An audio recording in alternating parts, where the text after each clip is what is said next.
नोएडा थाना cyber crime police ने विदेशी नागरिकों से हैकिंग एवं डेटा चोरी का भय दिखाकर ठगी करने वाले 16 अभियुक्तों को गिरफ्तार किया गया है।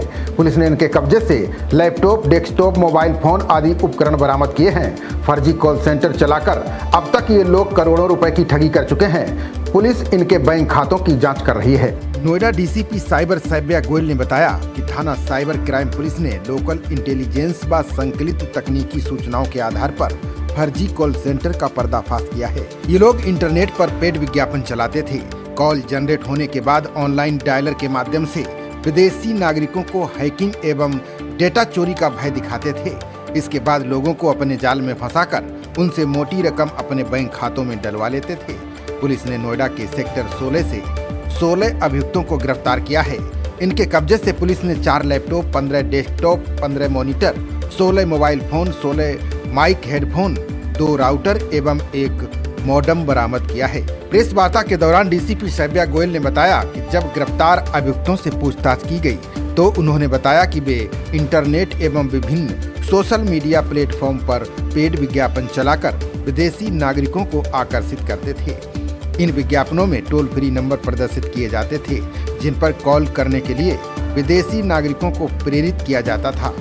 विज्ञापन देखने के पश्चात जैसे ही विदेशी नागरिक उक्त नंबरों पर कॉल करते थे, कॉल अभियुक्त गण के लैपटॉप में इंस्टॉल कॉलिंग सॉफ्टवेयर पर प्राप्त होती थी, जिसमें टोल फ्री नंबर पूर्व से ही कॉन्फ़िगर किए जाते थे। कॉल प्राप्त होने पर अभियुक्त गण स्वयं को टेक्निकल सपोर्ट एजेंट बताकर विदेशी नागरिकों को यह विश्वास दिलाते थे कि उनका कंप्यूटर अथवा डिवाइस हैक हो गया है। इसके उपरांत वे स्क्रीन शेयरिंग एप्लीकेशन के माध्यम से पीड़ित के सिस्टम तक पहुंच प्राप्त कर लेते थे तथा उनकी बैंकिंग संबंधी गोपनीय जानकारी हासिल कर लेते थे। वास्तविक हैकिंग का भय दिखाकर वे कंप्यूटर स्क्रीन को ब्लैक कर देते थे, जिससे पीड़ित उनकी बातों में आ जाते थे। तत्पश्चात अभियुक्त गण प्राप्त बैंकिंग क्रेडेंशियल्स के माध्यम से पीड़ित के खाते में उपलब्ध धनराशि का आकलन करते थे।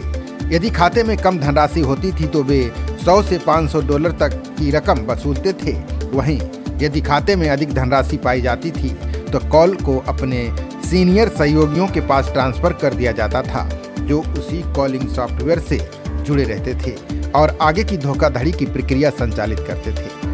धोखाधड़ी से अर्जित धनराशि को अभियुक्त गण क्रिप्टो करेंसी के माध्यम से परिवर्तित कर हवाला चैनल के जरिए प्राप्त करते थे और आपस में बांट लेते थे।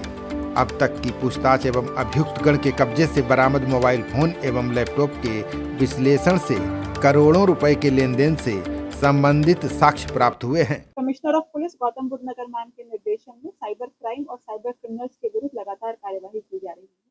इसी अभियान के तहत थाना साइबर क्राइम पुलिस द्वारा एक कॉल सेंटर का पर्दाफाश किया गया है और 16 अभियुक्तों को गिरफ्तार किया गया है।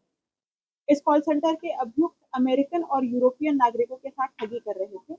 ये विभिन्न मल्टीनेशनल कंपनीज के कस्टमर केयर अथवा टेक सपोर्ट बनकर पेड एड्स चलवा रहे थे और जब कोई नागरिक टेक सपोर्ट के लिए सर्च करता था, उसको ये पेड एड का नंबर डिस्प्ले होता था। इस पेड एड पर कॉल करने पर कॉल इन लोगों के सिस्टम पर लैंड करती थी और फिर वो उसको डराते थे कि आपका सिस्टम हैक हो गया है या आपका डेटा चोरी होने वाला है। फिर वो उस कॉलर को प्रेरित करते थे कि वो अपने सिस्टम पर एक स्क्रीन शेयरिंग सॉफ्टवेयर डाउनलोड करे और स्क्रीन शेयरिंग डाउनलोड करने के बाद उसके सिस्टम की एक्सेस ले लेते थे। उसके पश्चात उसकी स्क्रीन को ब्लैंक करके वो कन्विंस कर देते थे कि उसका सिस्टम हैक हो चुका है। हर कॉलर से ये करीब $100 से लेकर $500 तक की ठगी कर रहे थे। भारत में पैसे लाने के लिए ये लोग क्रिप्टो करेंसी के माध्यम का प्रयोग कर रहे थे। 16 के 16 अभियुक्तों को माननीय न्यायालय के समक्ष पेश किया जा रहा है। अन्य विधिक कार्यवाही प्रचलित है। खबरों का सिलसिला जारी रहेगा। देखते रहिए जनप्रवाद। नमस्कार।